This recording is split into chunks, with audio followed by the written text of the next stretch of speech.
Hi, my name is Peter Drinkwater, and I'm a product manager at Ancestry.com.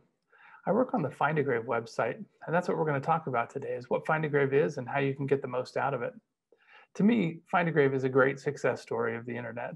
It started in the mid-90s by a man who had a passion for visiting famous people's graves, and then he would put the information on the website so that he could share it with other people. Pretty soon, people from other parts of the world would send him information about famous graves they'd visited, and he could add that to his site. And then soon, people asked if they could add information about their not so famous family members, and Find a Grave just grew from there. So it's become this database of death information, birth information, other information about people, but organized around burial and final disposition information. And more than that, it's this community aspect of Find a Grave. It's the community of Find a Grave that makes it what it is. It's people all over the world who go out and add information to the site, make corrections to the site, add photographs to the site to build this great database that all of us can benefit from.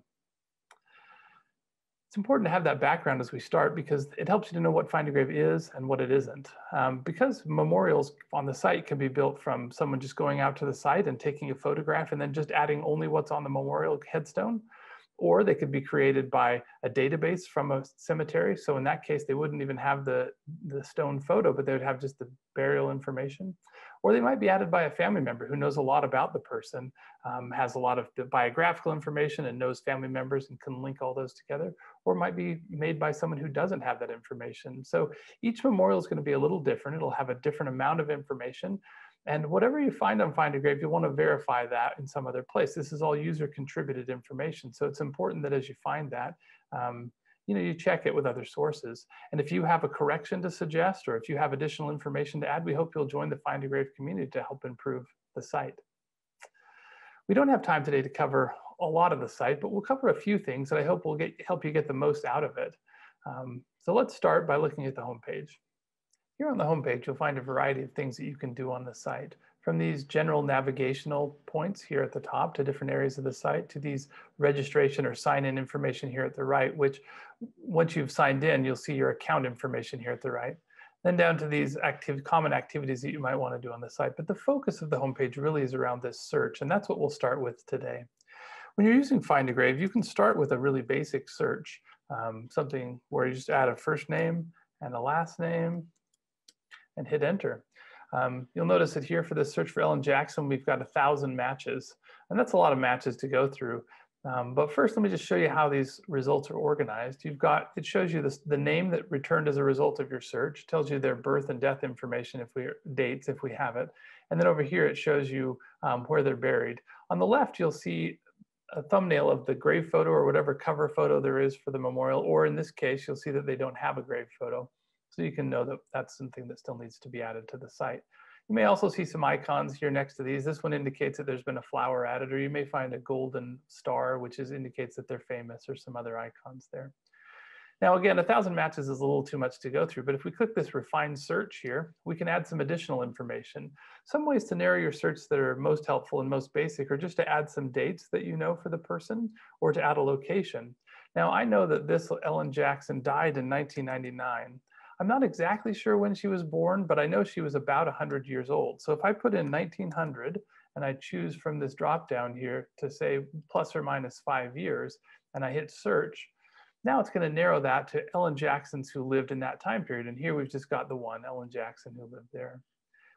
Another way that you can narrow your search is by adding a location.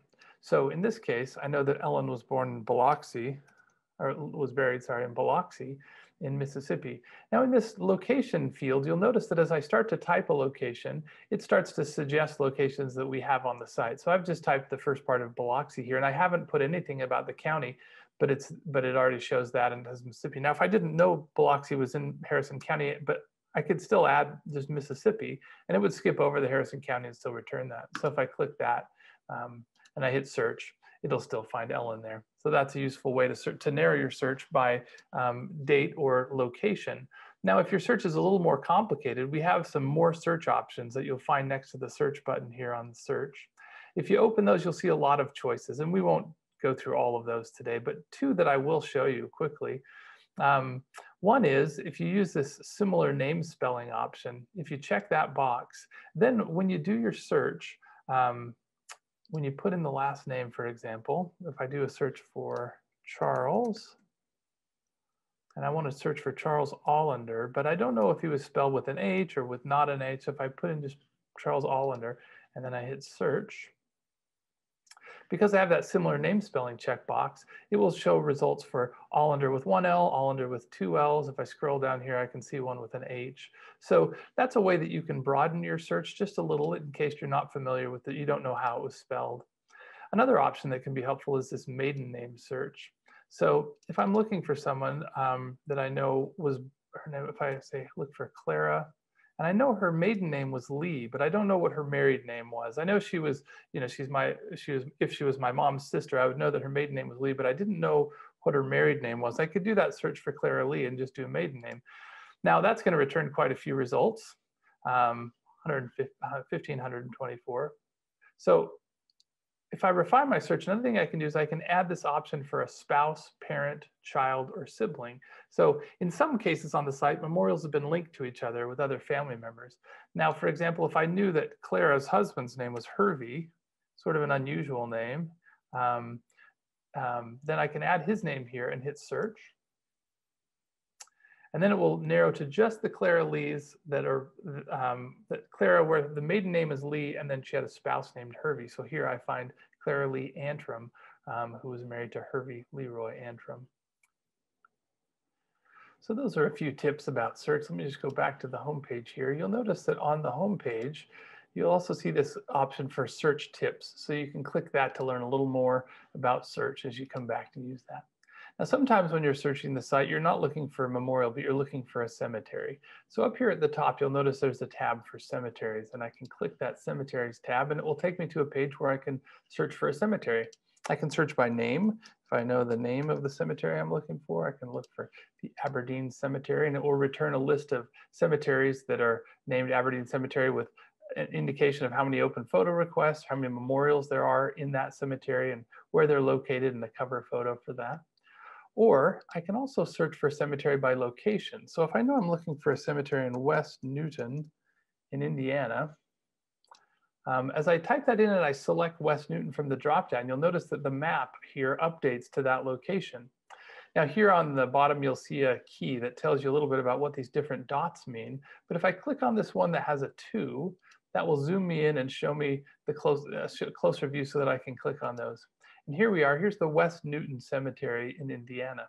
It tells me how many memorials we have there. Now, this is the number of memorials Find a Grave has. It's not the total number of burials for that cemetery, but of those 5,092 memorials that are on Find a Grave, 86% of those have a photograph, and then there are 8 open photo requests. If I click through, I can go to the page for that cemetery where I can learn a little bit more about it, find the address in some cases, or some details about it that someone may have entered here. I can also see some things that I can do at the cemetery. Again, there are 8 open photo requests at this cemetery. So if I live nearby, I could go in and try to take those photos for someone, or I could add a memorial, do some other things. Here I can search just within that cemetery. So if I look for our Clara Antrim, we'll find her there. So that's a way that you can use the cemetery pages and find a cemetery you're looking for. If I click through to Clara, we'll look at what a memorial page looks like on the site. Here you can see whatever the cover photo is for her, and you'd see a few other photos below if there were more, or you could go to this Photos tab to see all the photos. Here's the basic information about her birth, death, and burial, whatever's been added to the site for her. Here's a bio that's been added for her, and then some links to other family members and a flower that was added. Over here at the right, you see a nice feature that allows you to search within that cemetery or within the city or gradually larger geographic areas for people with the same name. So you can look for some people who may be relatives by just clicking on the name here. In her case, we've got her married name and her maiden name that you can choose from. And then there are some options here where you can share this with other people using some basic share tools, or you can save it. So some different options you have for save are you can save to Ancestry. By clicking this, it'll let you sign into your Ancestry account, choose the tree and the person you'd like to add it to, and then add it right to them. Or you can save to a virtual cemetery, which is a way to kind of organize people. So if you have family members who are buried in different parts of the country, you can pull them all together into a virtual cemetery. You could also use virtual cemeteries for not family members. You could do it for a class, high school class, or a military group or something like that. You can also copy to your clipboard all the data from this and paste it into a family tree program, or you can print it out here. There are also some tools here for adding or requesting a photo. Let's talk next about some ways that you can contribute to the site, because a couple of them are right here on this memorial page. One of the simplest and most helpful ways to contribute is this Suggest Edits button. So if you come to this page and you see something and you know additional information, or if you see something that's wrong, if you click this Suggest Edits button, it will allow you to open up this page where you can type in a middle name if it's missing, for example, or correct a birth date, or add some additional information that you might have. Then you click the Save Suggestions button, and that will send it off to the manager of the memorial, who can evaluate it and decide how they want to update the site, the memorial page, based on the information you've provided.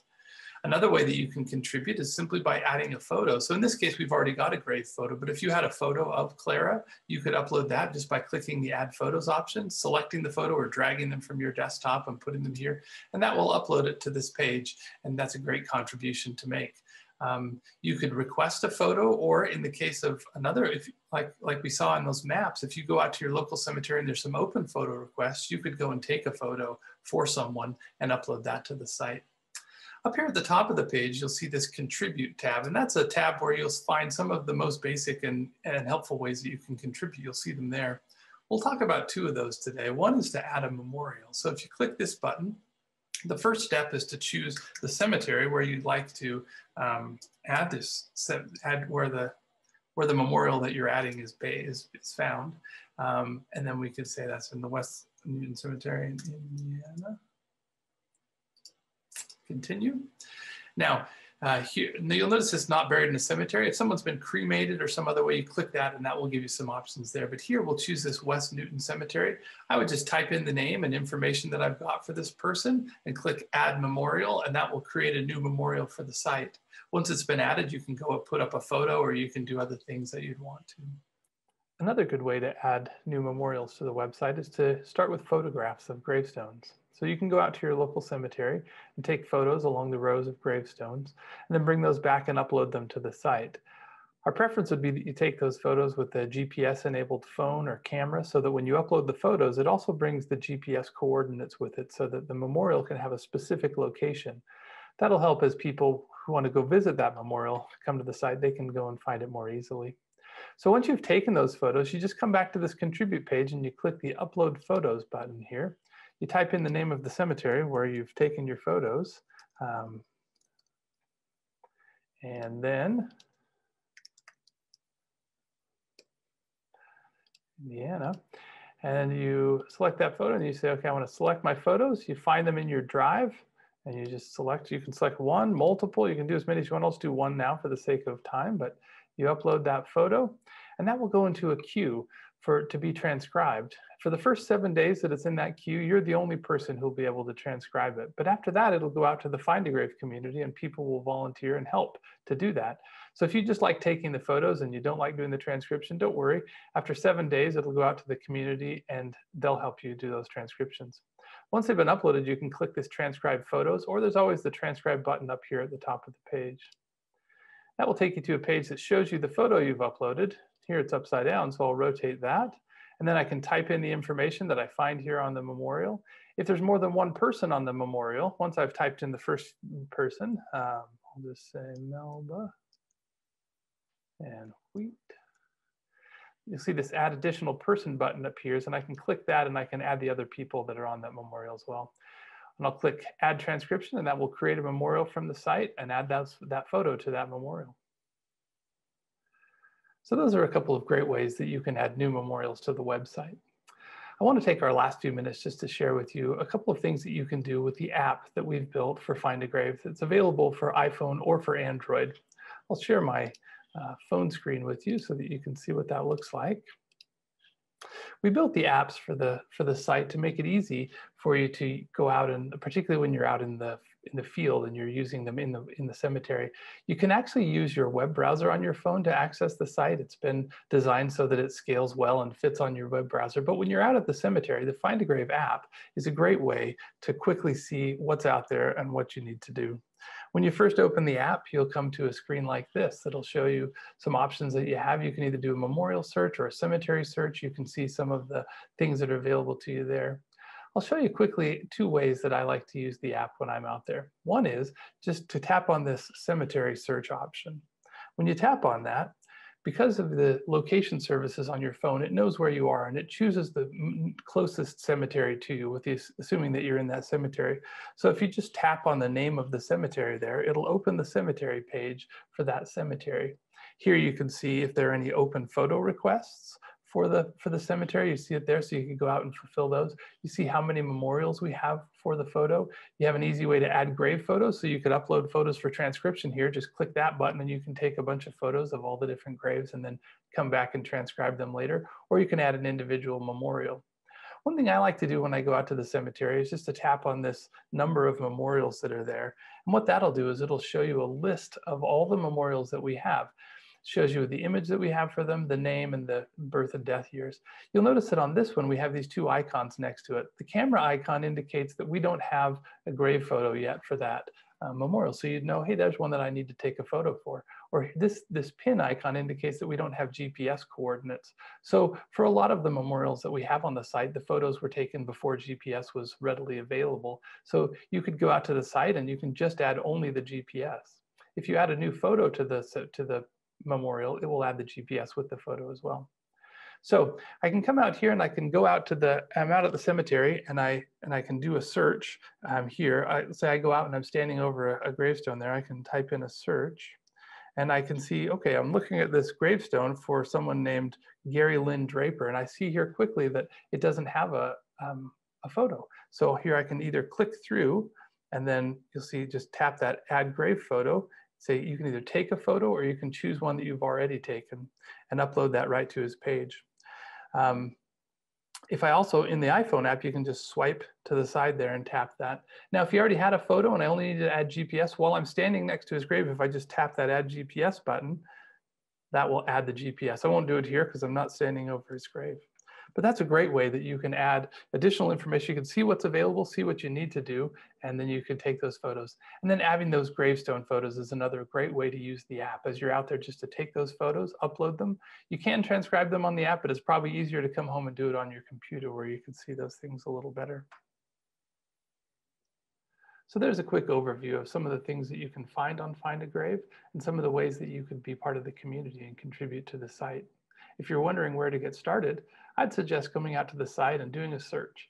If you don't find anything for someone that you're looking for, you could create a new memorial with the information that you have.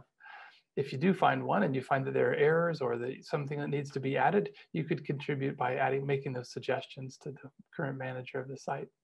Another way to get started would be to go to the cemetery page to see what cemeteries we have in your local area.